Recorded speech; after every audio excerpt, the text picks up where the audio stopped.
concedo a palavra ao Dr. Celso Sanches Vilardi, que fará sustentação oral pelo denunciado Jair Messias Bolsonaro. Dr. Vilardi tem a palavra pelo prazo regimental.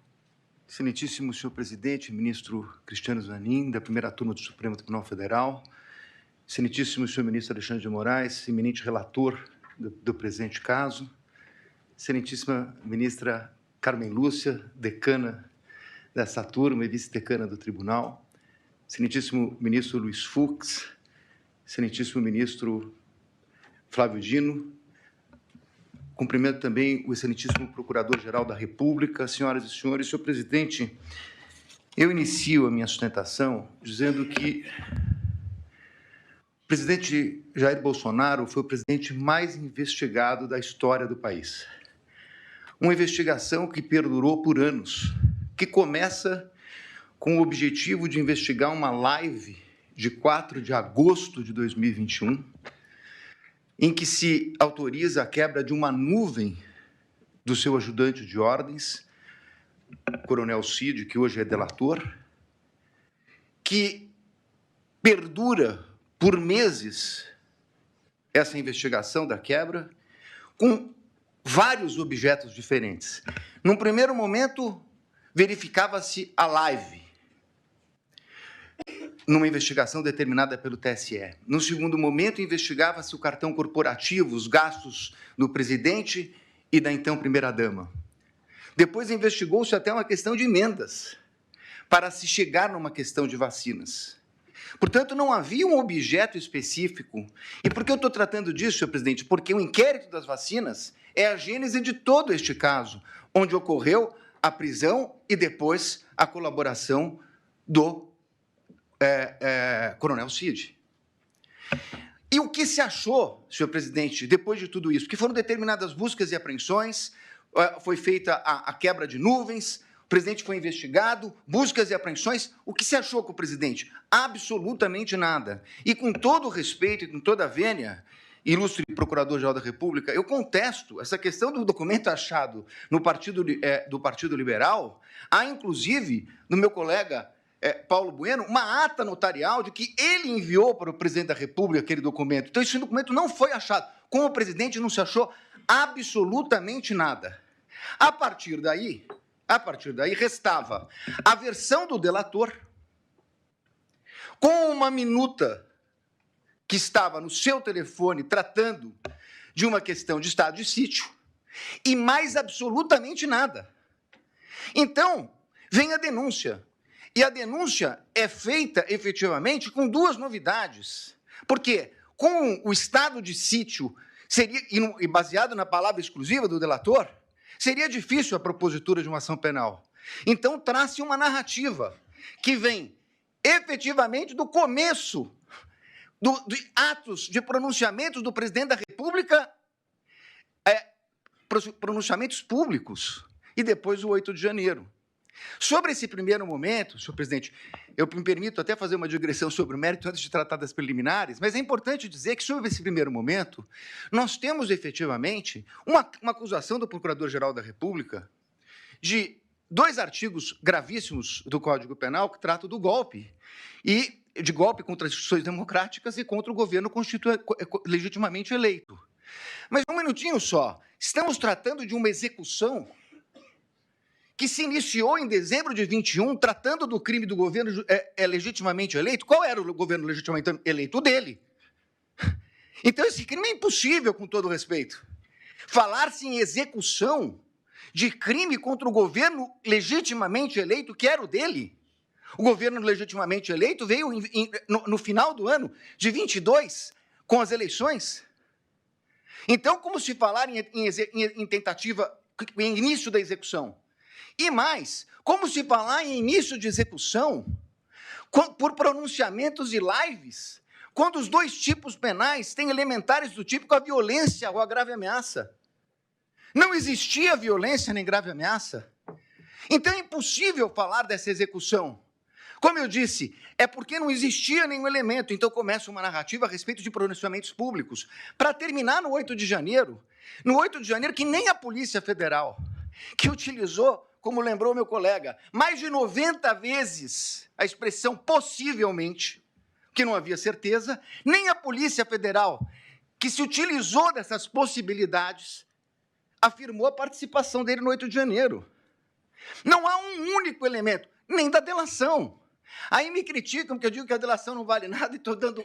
Óbvio, porque nem o delator que o acusou fez qualquer relação dele com o 8 de janeiro. Não há uma única evidência a esse respeito. Portanto, apresentou-se uma denúncia. Com essas duas circunstâncias, e eu não tenho tempo, senhor presidente, tenho que falar rapidamente, mas essa denúncia, quando veio, o ilustre Procurador-Geral da República liberou 8 PETs no dia da apresentação da denúncia. Ele foi intimado, meu cliente, um dia depois. O segundo dia já era prazo. 8 petições, 45 mil documentos. Que até agora, senhor presidente, por Deus que está no céu, eu não sei dizer o que tem esses documentos relacionados com a ação penal. Essas 8 petições, eu não consegui verificar sequer relação, são 45 mil documentos. Na verdade, é um quebra-cabeça que foi, na verdade, exposto à defesa. E aí, na sequência, senhor presidente, eu queria tratar de uma preliminar que já meu colega que me antecedeu na tribuna fala da relevância do caso. Não é só a questão da relevância do caso, é a questão da competência. A minha questão principal é que o Supremo Tribunal Federal, na portaria do ministro Barroso, que encaminhou para as turmas das ações originárias, ele faz um destaque a respeito da questão do presidente da República.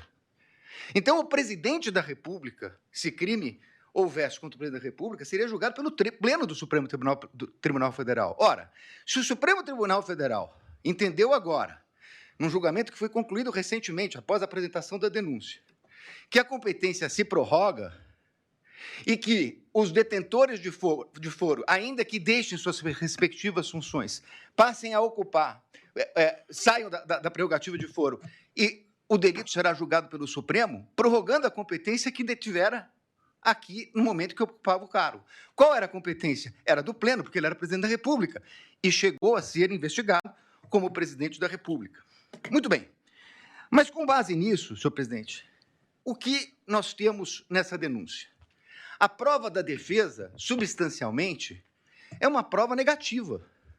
É uma prova negativa.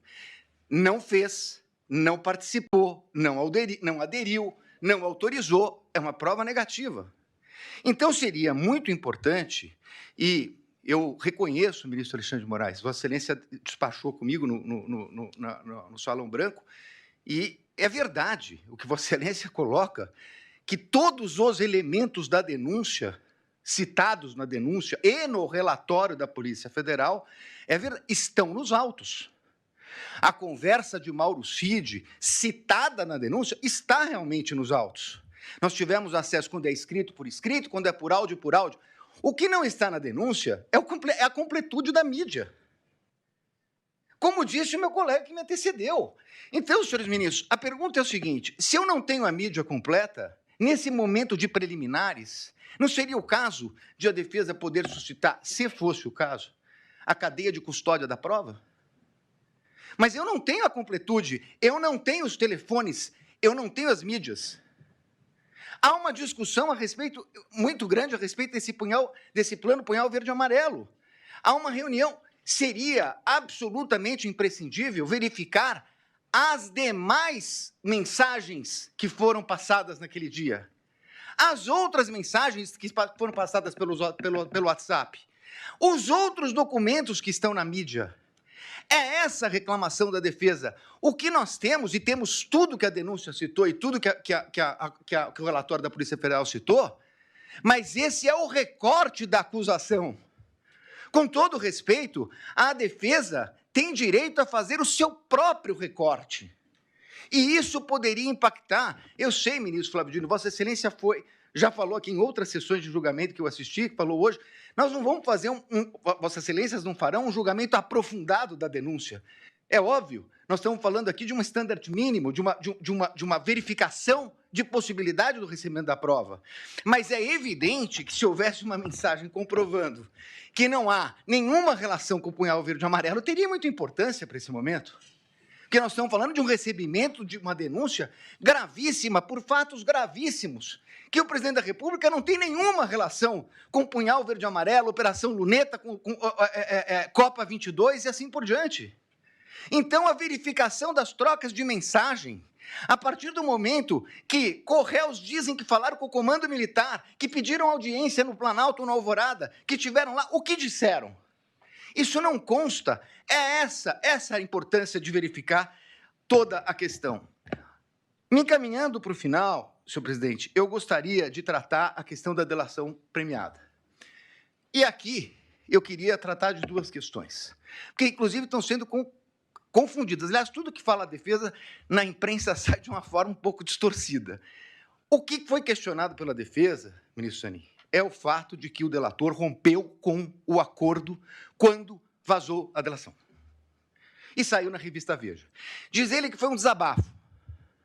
É estranha essa expressão, desabafo, porque no desabafo ele diz que não tinha voluntariedade. Isso não é um desabafo. Na versão dele atual, isso teria sido uma mentira. Mas vai lá. Falou com o primo, com o irmão, com o cunhado. Senhor presidente, a lei não autoriza o delator, o contrato de colaboração, não autoriza o delator a falar nem com o irmão, nem com o cunhado, nem com a mãe. Não autoriza. Ele, inclusive, estava proibido até de ter contato com o pai, salvo engano meu, a partir de um determinado momento, que era investigado. Se ele falou com o cunhado, e se isso foi vazado, essa é uma responsabilidade dele. Dir-se-á, mas essa é uma questão formal. É verdade, uma questão formal. Só que mais adiante vem uma questão de que a Polícia Federal diz que ele mentiu, omitiu e se contradisse. E aí, senhores ministros, essa é a minha maior crítica, a questão da delação. Por quê? O Supremo Tribunal Federal, num voto de grande detalhamento do ministro Dias Toffoli, diz o seguinte: delação é um meio de prova. O delator conta uma história, as autoridades buscarão as provas de corroboração, e só assim ela poderá ser utilizada. O que aconteceu nesse caso? Ele falou, segundo a Polícia Federal, ele mentiu, omitiu e se contradisse.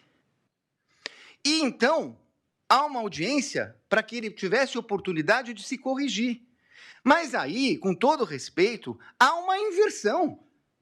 Porque, na verdade, não é o Estado que foi buscar as palavras de corroboração dele. O Estado vai buscar as provas de corroboração do que ele disse. É o contrário. O Estado trouxe indícios e ele se adequa aos indícios trazidos pelo Estado. É completamente o inverso. Com todo respeito, ministro, é o inverso. O delator tem que falar e o Estado tem que trazer as provas para condenar alguém. O que aconteceu aqui é que ele falou, mentiu, e o Estado tinha indícios, e aí ele se adequa ao Estado. E aí, com todo respeito, vem a denúncia do seguinte, inclusive, o colaborador, nessa versão do colaborador, foi corroborada pela Polícia Federal. Não, desculpe, ele não foi corroborado pela Polícia Federal. É o colaborador que corroborou a versão da Polícia Federal. É exatamente o inverso disso. E numa audiência que se traduziu numa coleta de provas. E essa é a insurgência da defesa.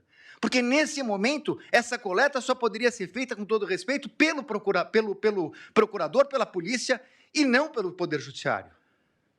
Então, senhores ministros, para terminar, eu quero dizer o seguinte. Eu entendo a gravidade de tudo o que aconteceu no 8 de janeiro. Mas não é possível que se queira imputar a responsabilidade ao presidente da República, o colocando como líder de uma organização criminosa, quando ele não participou dessa questão do 8 de janeiro. Pelo contrário, ele a repudiou. E mais do que isso, ministros, nesse tempo que não é possível discutir a questão aprofundada de provas, é importante dizer, senhor presidente, que enquanto a Polícia Federal fala possivelmente, enquanto a denúncia traz conjecturas, como a impressão de um documento no Palácio que teria tido conhecimento dele, o fato concreto é que o acusado de liderar uma organização criminosa para dar golpes socorreu o ministro da Defesa, nomeado pelo presidente Lula, porque o comando militar não o atendia. Foi o presidente que determinou a transição. Foi o presidente que colocou que determinou que eles atendessem o ministro da Defesa que assumiu em 1º de janeiro. Portanto, encerrando, ministro, não é possível que se queira dizer que é compatível com uma tentativa de golpe, com o uso do comando militar, quando o presidente da República autoriza a transmissão do poderio limitar no começo de dezembro. No começo de dezembro, antes da data do dia 15, antes da data do dia 11. E, portanto, senhores ministros, eu ratifico as nulidades que foram colocadas na minha peça, apreciada por Vossa Excelência, e peço a rejeição da denúncia e agradeço pela atenção. Muito obrigado, senhor presidente. Agradeço ao doutor